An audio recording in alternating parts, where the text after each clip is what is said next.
Hello friends, welcome back to my channel Viraj cake delight. तो आज की केक बहुत ही इंटरेस्टिंग होने वाली है, तो पूरा वीडियो को ज़रूर देखिएगा क्योंकि इसमें मैं किस तरीके से ट्रीट केक को स्टैक करना है सब कुछ, और किस तरीके से कस्टमर ने ऑर्डर दिया उसे किस तरीके से मैं बनाई हूँ, छोटे छोटे डिटेल्स, टिप्स एंड ट्रिक्स आप सभी के साथ शेयर करूँगी। तो वीडियो देखना ना आपके लिए काफ़ी हेल्पफुल होगा। तो इसके पहले कि आप भूल जाओ, वीडियो पे लाइक बटन ज़रूर क्लिक कर देना और चैनल पे नहीं आया है तो सब्सक्राइब कर देना, जिससे नोटिफिकेशन आप तक सबसे पहले मिलती रहे। इसलिए बेल आइकन दबाना ज़रूरी है सब्सक्राइब के साथ। तो चलो केक शुरू करती हूँ। तो देखो यहाँ मैं अलग अलग केक बोर्ड पे केक जो है टियर वाला वो बना करके रख ली हूँ, फर्स्ट सेकंड थर्ड। तो ये जो केक का ऑर्डर मिला, मैं सारी स्टोरी आपके साथ बताऊँगी, कैसा होता है, कैसे कस्टमर ऑर्डर देते हैं, आपको कैसे मैनेज करना होता है। छोटे बेकर हो, अभी घर पे बनाना शुरू कर रहे हो, बिज़नेस ओपन करने का सोच रहे हो, तो ये वीडियोस ना मेरे आपके बहुत ही हेल्पफुल होंगे क्योंकि मैं अपनी पूरी जर्नी कोशिश करती हूँ कि वीडियोस के थ्रू बताऊँ। तो देखिए यहाँ पे क्या करना है कि पहले तो अगर आपके पास पहले से ऑर्डर है तो आपको ये टाइम सेट करने का मिल जाएगा, पर ये जो केक मैं बना रही हूँ ना, इसे मुझे सेट करने का बहुत ज़्यादा टाइम नहीं मिला था क्योंकि मेरा दिन का शेड्यूल काफ़ी टाइट होता है। तो रात में बना करके ही केक में रखती हूँ अगर अगले दिन मुझे देना है तो। इन दिनों सर्दियों की मैं बात बता रही हूँ, पर अभी का ऐसा टाइम है ना मेरा कि दिन में मुझे टाइम बिल्कुल नहीं मिल रही है। कभी क्लासेस एंड बहुत सारे हेक्टिक शेड्यूल है मेरे, तो उसके चलते मैं कर नहीं पाती हूँ। तो यहाँ पे क्या करना है कि सेम डे में ही मैं सुबह सुबह क्रम कोट की, शाम में इवनिंग में मुझे केक देना था। फ्रिज भी नॉर्मल, मैं कमर्शियल फ्रिज नहीं रखी हूँ, सिंपल सा जो घर में फ्रिज होता है वो रख रही हूँ, जो कि मैं जिस एरिया में रहती हूँ वहाँ पे ट्रांसफ़र को लेके है कि हाँ ट्रांसफ़र होगी, दैट्स वाई मैं परचेज़ नहीं कर रही हूँ। तो देखिए आपके साथ भी ऐसा होगा कि आप भी बिज़नेस स्टार्ट कर रहे हो, पर ऐसा नहीं बहुत बड़ा फ्रिज हो या आपके पास आपने सोच रखा है कैसे करना है। तो ये इस टाइप के केक्स को आपको कैसे हैंडल करना है, चलिए ये जानते हैं। तो देखिए मैं अलग अलग बोर्ड पे क्या की हूँ, केक बना करके रख ली हूँ। उसके बाद 2 घंटे भी एटलीस्ट आपको तो सेट होने के लिए देना पड़ेगा। टाइम कम है तो आप फ्रीज़र में थोड़ा देर रखो, फिर बाहर निकाल लो। तो ठंडी का टाइम है ना, तो बहुत ज़्यादा देर ना होने से भी ये चल जा रहा है। तो अलग अलग केक अगर आपके फ्रिज में जगह नहीं है तो उससे आप कैसे रखोगे। तो देखो यहाँ पे मैं क्या की हूँ, जैसे ये जो नीचे वाला केक है, जो केक टिन है, मैं यहाँ पे यूज़ की हूँ। यहाँ पे इंचेस की थोड़ी इशू हो गई है क्योंकि जो कस्टमर ने मुझे पिक भेजी है वो 5 केजी केक की पिक है और मुझे ये 1.5 केजी के केक में कन्वर्ट करना है। तो 5 केजी का केक एंड 1.5 केजी का केक, काफ़ी डिफरेंस है दोनों में। But how we have to manage is the like कि देखो हमें यहाँ नीचे का जो केक टिन है, हमें वेट मैनेज करना है। हमें इतना वेट रखना है कि नीचे का जो वेट है, जो सबसे नीचे का जो बेस है, जो बोर्ड के ऊपर हमने केक रखा है, वो ऊपर के दोनों बेस से ज़्यादा होना चाहिए, तभी वो सही होगा और आपका केक बीच से दबेगा नहीं, हिलेगा नहीं, टूटेगा नहीं, क्रैक नहीं होगा। तो आप हमेशा ये चीज़ माइंड में कब कर लो, अगर आप डायरी मेंटेन करते हो, कॉपी मेंटेन करते हो, तो उसमें लिख लो कि जब भी आप स्टैकिंग वाली केक बनाते हैं, टियर वाली केक बनाते हैं, तो जो नीचे का वेट है ना, वो इतना ज़्यादा रखना है कि ऊपर का जो 2 केक मैं दे रही हूँ, 2 टियर दे रही हूँ, 3 टियर दे रही हूँ, वो सारा उसका वेट सह सके। ठीक है, तो वही मैंने यहाँ पे किया है। यहाँ पे मैं क्यों हूँ, नीचे का 10 इंची का ली हूँ, ऊपर का मैं 6 इंच का ली हूँ और उसके ऊपर मैं 4 इंच का ली हूँ क्योंकि उससे छोटा मेरे पास कोई केक टिन नहीं था। इस वजह से मैं वही की हूँ जो कि बेंटो में जाता है, ऊपर वाला, और नीचे है वो मैं हाफ पाउंड में देती हूँ, वो है। और सबसे नीचे है जो कि मैं 1.5 से 2 पाउंड में केक देती हूँ, वो है। ठीक है, तो इस तरीके से ही मैंने ले लिया है। आपका देखिए हर एक कंपनी का केक टिन का थोड़ा साइज़ ना डिफ़र होता है, मतलब आधा इंच के करीब डिफरेंस आएगी। जैसे मैं जब बेकरी से ली, जो होलसेलर मार्केट वाले हैं, तो उनका 1 पाउंड का केक जो है वो 5 से 6 इंच वाला आता है। ठीक है, वो 5 इंच में भी जाएगा, 6 इंच में भी जाता है इंचेस, क्योंकि जब आप केक बनाते हो तो बाहर से मेज़र करते हो, पर केक जो बन के आता है वो अंदर से आता है। तो इंचेस में ना थोड़ा बहुत फ़र्क हर एक कंपनी में, हर एक होम बेकर जो बताते हैं उसमें थोड़ा सा डिफरेंस होगा आपको। तो अब देखिए मैंने क्या किया कि 2 पाउंड की जो केक है वो नीचे बना ली, 2 पाउंड से थोड़ा सा कम।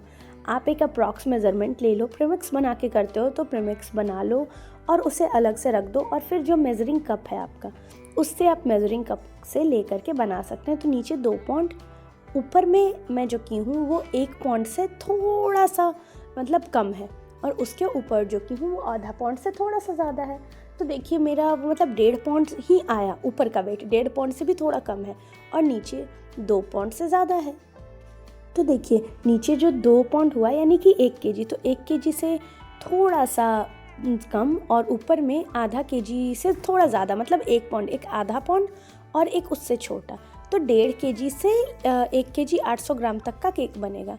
चूँकि मैं बता दूँ कि मैं ना प्राइसेस पे भी केक बनाती हूँ, जैसे कि मैं आपको बताई हूँ कि बिज़नेस अगर आपको स्टार्ट करना है तो सिर्फ ये नहीं कि आप 400 रुपये, 500 रुपये, 600 रुपये ऐसे पाउंड आप देते हो वैसे दो, ऐसा नहीं है। कोई कस्टमर का डिमांड हो कि मुझे 300 में केक बना दो, तो आप उतने में भी केक बनाइए। जो क्वांटिटी है आप वो कम ले लीजिए 1 पाउंड से और उसके अकॉर्डिंग कर दीजिए। जैसे मेरा 400, 450 और 500 ऐसे पाउंड जाता है।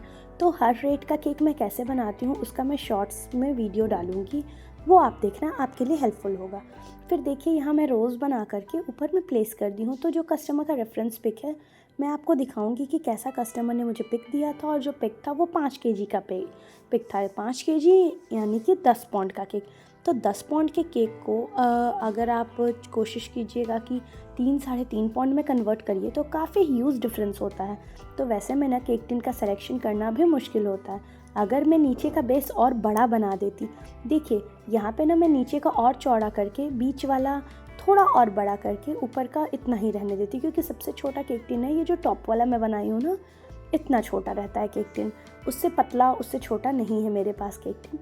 तो ऐसे केसेस में क्या होता है कि जो वो केक टिन दिए हैं तो अगर मैं वाइड कर देती तो जो डेकोरेशन है, जो एक्चुअली में डेकोरेशन निकल के आएगा, जो रेफरेंस पिक है उस पर वो नहीं जाता। तो आपको ये ध्यान रखना है।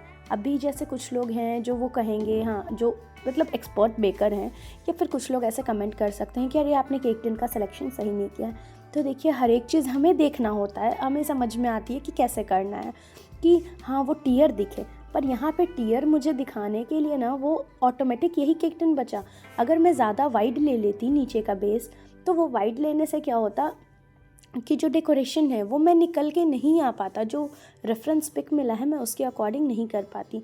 तो इस वजह से मैंने यहाँ पे क्या किया कि इस तरीके से लिया कि ऊपर का उतना ना भी दिखे तो चलेगा, पर नीचे का ना दिखना चाहिए, क्योंकि नीचे मेन जो है वेट लेने वाला, अगर मैं वाइड कर दी तो ऊपर वाला भी मुझे वाइड करते रहना पड़ेगा। तो जो डेकोरेशन है वो हाइटेड है, हाइटेड करने के लिए डेकोरेशन को आपको केक टिन का ना जो सिलेक्शन है वो छोटा लेना पड़ेगा। वाइड लीजिएगा तो आपका केक टिन जो है वो फ्लैट केक बनेगा। आप देख रहे होंगे कि तीनों टियर में केक में कितनी हाइट है, आपको खुद ये केक हाइट देख करके समझ में आ रहा होगा।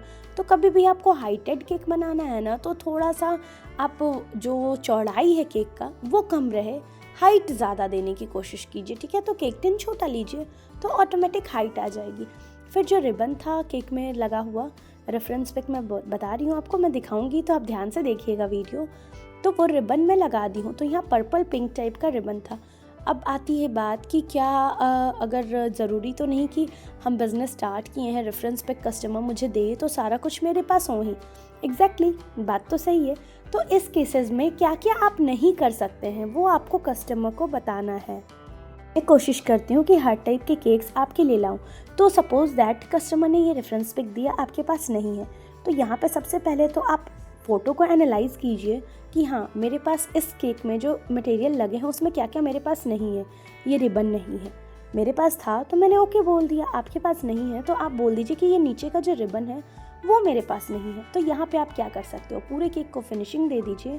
फिर नॉर्मल जो ये रोज़ बनाते हैं हम लोग 3D रोज़, तो वो नोज़ल ले करके आप नॉर्मल एक लाइन खींच दीजिए वहाँ पे, ठीक है। वाइड वाला, थोड़ा बड़ा वाला जो होता है रोज़ पेटल नोज़ल, तो उससे आप नीचे में एक बॉर्डर की जैसा क्रिएट कर सकते हैं। क्रीम को स्मूथ रखिएगा जिससे कि डेकोरेशन है वो इवन दिखे, ठीक है। तो ये हो गया एक अल्टरनेटिव ऑप्शन। तो आप ये पहले ही कस्टमर को बता दीजिए कि मेरे पास ये सामान नहीं है, तो इसके जगह मैं ऐसे कर दूँगी, मैं सेम बनाऊँगी बट हाँ 80% सेम बनाऊँगी। जैसे कि मैंने कस्टमर को बोला कि मैं सेम तो बनाऊँगी, पर चूँकि वेट में काफ़ी डिफरेंस है तो केक ना एग्जैक्टली सिमिलर नहीं दिखेगा। और जो केक का रेफरेंस पिक है वो थ्रू आउट रोज़ जो है वो एक डायरेक्शन में रखा हुआ है, मतलब ऊपर से नीचे एक ही डायरेक्शन में। जैसे मैंने यहाँ ट्रायंगल शेप में रखा है ना, एक लेफ़्ट साइड फिर राइट फिर लेफ़्ट, उस तरीके से नहीं है। ऊपर में भी वह उसी एरिया में है, नीचे में भी उसी एरिया में है, और सबसे नीचे में भी सेम डायरेक्शन में, मतलब राइट साइड में ही रखा हुआ है। तो मैं कस्टमर को बोल दी थी चूँकि ये हाइट उतनी ज़्यादा मैं नहीं दे रही हूँ और वेट उतना ज़्यादा नहीं है मेरे केक का जो मैं वहाँ पे रोज़ रख पाऊँ, तो मैं ऐसे करके रख दूँगी अल्टरनेट। तो कस्टमर ने बोला हाँ ओके कोई दिक्कत नहीं है, आप वैसे कर दीजिए। तो जो जो आपको चेंजेस लाना है वो आपको पहले ही कस्टमर को मना करना पड़ेगा, जिससे कि आप कर पाइए। फिर देखिए यहाँ रोज़ पेटल नोज़ल से ही, जिससे मैं रोज़ बनाई हूँ, उसी से ऊपर में डॉल डाल करके ऊपर का पेटल्स वाला एरिया थोड़ा डिज़ाइन दे दी हूँ। फिर ड्रॉप करते हुए यहाँ पे नॉर्मल नोज़ल यूज़ की हूँ, आप बिना नोज़ल के भी बना सकते हैं डॉल में। फिर ड्रॉप करते हुए मैं इस डॉल का ड्रेस बना ले रही हूँ, जिसे थोड़ा सा डार्क पिंक रखी हूँ कंपैरिजन टू रोज़ एंड वो जो फ्रॉक में फ्रिल दी हूँ वो। तो देखिए ये है वो पिक। तो आप देख रहे हैं ये केक कितना वाइड है, दिख रहा है आपको पिक में। जो ऊपर का है वो वाला केक टिन 6 इंची का है, जो कि मैंने बेस मिडिल वाला यूज़ किया है। तो आप डिफरेंस समझ सकते हैं, ना ज़्यादा वेट का अंतर रहा होगा। फिर मैं एडजस्ट कर रही हूँ कैमरा, जिससे आपको पूरा केक एक बार में दिख पाए, क्योंकि इस केक में हाइट ना काफ़ी ज़्यादा हो गई थी। और यहाँ पे देखिए ये ड्रॉप, जैसा कि पिक मैंने अभी रेफरेंस पिक दिखाया वीडियो में, आप पीछे करके देख सकते हो। अगर आप वो चीज़ को मिस कर गए हो कि मैंने कहाँ रेफरेंस पिक दिखाई है, तो आप वो चीज़ को पीछे कर लीजिए। हालांकि मैं आगे में भी दिखाऊंगी आपको। और ऐसे करते हुए पूरे थ्रू आउट में डॉट करके दे रही हूँ। जबकि पता है मुझे ना केक ऐसे ही अच्छा ज़्यादा लग रहा था, पर अब रेफरेंस पिक कस्टमर का आया है तो मैं कैसे अपना दिमाग लगाऊँ। फिर तो मैं कस्टमर का दिमाग लगाई, और मैंने कस्टमर को ये बात बताई भी कि जब मैं केक डेकोरेट कर रही थी ना, और ये ड्रॉप में नहीं दी थी डॉट, तब केक ज़्यादा सुंदर लग रहा था। फिर कस्टमर ने बोला आपको वैसे ही करना था। सो फिर मैं दोनों वीडियो में उन्हें दिखाई कि देखिए ये वीडियो जब मैंने इसमें नहीं किया था ड्रॉप, और जब मैं ड्रॉप की हूँ, तो दोनों में देखिए वो सिंपल सोबर सा इतना सुंदर लग रहा था कि ये थोड़ा ना मुझे मैसी लग रहा था पर्सनली। आप बताइएगा कि बिना ड्रॉप के केक ज़्यादा सुंदर लग रहा था या ड्रॉप देने से केक ज़्यादा सुंदर लग रहा था। फिर देखिए जैसा रेफरेंस पिक में था, छोटे छोटे डिटेल्स को मैं इसमें ऐड की हूँ। जैसे कि वाइट कलर की लाइन खींची हुई थी, वो लाइन डाल दी। और कस्टमर मेरी आ गई हैं, बगल में आपको दिख रहा होगा उनका लेग, वो यहाँ पे खड़ी होकर के वाव ये तो सेम बनाया है आपने, ऐसे करके बोल रही थी। तो ये देखिए मैं थोड़ा सुला करके वीडियो नहीं बना पाई लैंडस्केप मोड में, तो ये मैं पोर्ट्रेट वाला ही दिखा रही हूँ आपको। तो ये रहा केक का फाइनल लुक। आपको कैसा लगा? कस्टमर ने थोड़े से यहाँ पे दिल भी बनवाए थे लास्ट में, जिसको कि मैं वीडियो में शूट नहीं कर पाई, पर केक फाइनल यही है। तो देखिए सेम बना था कि नहीं जो मैंने रेफरेंस पिक दिखाए हैं। केक पसंद आई होगी, वीडियो पसंद आई होगी तो लाइक कर दीजिएगा, चैनल पर न्यू है तो सब्सक्राइब कर दीजिएगा। थोड़ी सी मैंने कस्टमर की बैकग्राउंड आवाज़ भी रहने दी है, जिससे आप सुन पाएँ। मिलती हूँ अगले वीडियो में, बाय बाय।